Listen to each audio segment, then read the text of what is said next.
Hi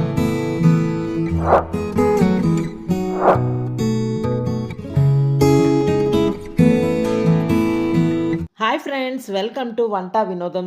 this is Anitha. ఈరోజు వీడియోలో మీరు చూడబోయేదైతే తోటకూర ఆవకాయ. అవునండి, మీరు విన్నది నిజమే. తోటకూరతో ఆవకాయ మీరు ఎప్పుడైనా టేస్ట్ చేశారా అండి? దీని గురించి మీలో ఎంతమందికి తెలుసు? తోటకూర ఆవకాయ అనొచ్చు, లేదా తోటకూర మాగాయ అని కూడా అనొచ్చు. ఏ పేరుతో పిలిచినా కూడా ఈ పచ్చడి అయితే మాత్రం చాలా చాలా టేస్టీగా ఉంటుందండి. ఆకుకూరలు ఎక్కువగా కన్జ్యూమ్ చేసుకోవాలి అని అనుకునే వాళ్ళకైతే తోటకూరతో ఇలా ఈ విధంగా చేసుకుంటే మాత్రం చాలా ఎక్కువగా కన్జ్యూమ్ చేసిన వాళ్ళం అవుతామండి. అలాగే టేస్టీగా కూడా ఉంటుంది. ఒక్కసారి చేసి పెట్టుకుంటే 2 to 3 months పాటైనా ఈజీగా తీసుకోవచ్చండి. ఫ్రిడ్జ్లో పెట్టుకుంటే మాత్రం కలరు టెక్స్చరు ఏమీ మారకుండా అలాగే ఉంటుంది. మరి అన్నంలోకే కాకుండా దోశల్లోకి, ఇడ్లీల్లోకి కూడా మంచి కాంబినేషన్గా ఉండే ఈ తోటకూర ఆవకాయ పచ్చడి ఎలా చేసుకోవచ్చో నేను ఎలా చేశానో వీడియోలోకి వెళ్ళి చూసేద్దాం రండి.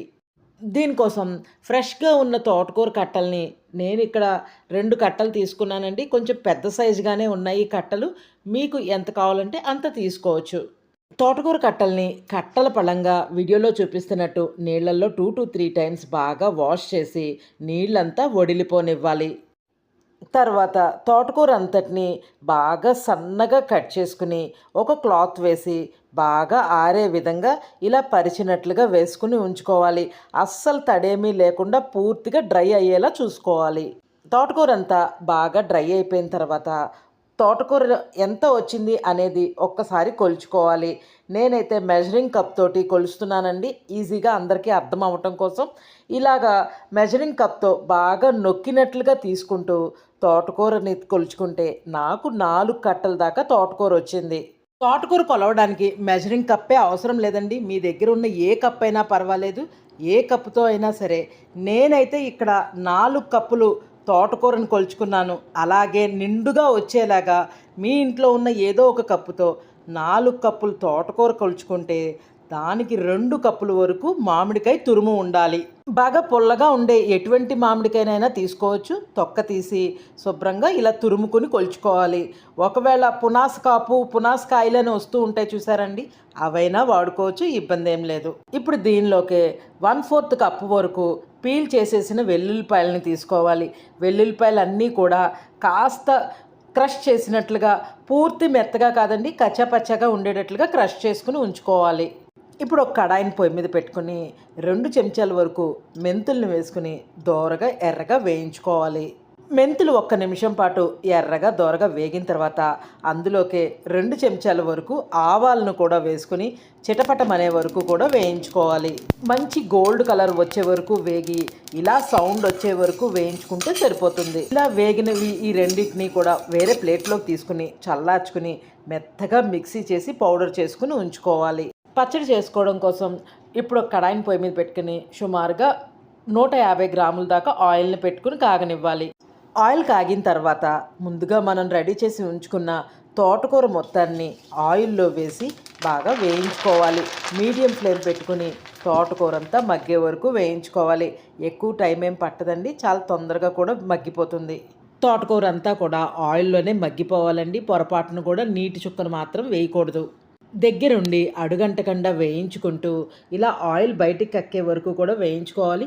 అవసరపడితే మధ్య మధ్యలో మూత పెట్టుకుని తీసుకుని కలపెట్టుకుంటూ వేయించుకోవాలి. ఇక్కడ చూడండి, తోటకూర అంతా బాగా మగ్గిపోయిందండి. ఆయిల్ అంతా బయటికి కక్కుతుంది. ఒక్కసారి తోటకూర మగ్గిందో లేదో గెరిట్లో కొంచెం తీసుకుని నొక్కి చూసుకోవాలి.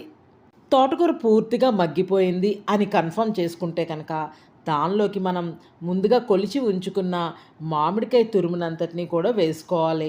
మామిడికాయ తురుమంతా తోటకూరతో బాగా కలుపుకొని తురుము కూడా బాగా మగ్గే వరకు కూడా వేయించుకోవాలి. అవసరపడితే మూత పెట్టుకుంటూ తీసుకుంటూ కలబెట్టుకుంటూ వేయించుకుంటే సరిపోతుంది. ఇక్కడ చూడండి, మామిడికాయ తురుము కూడా చక్కగా మగ్గిపోయింది కాబట్టి నూనె కూడా బయటకు వచ్చేస్తుంది.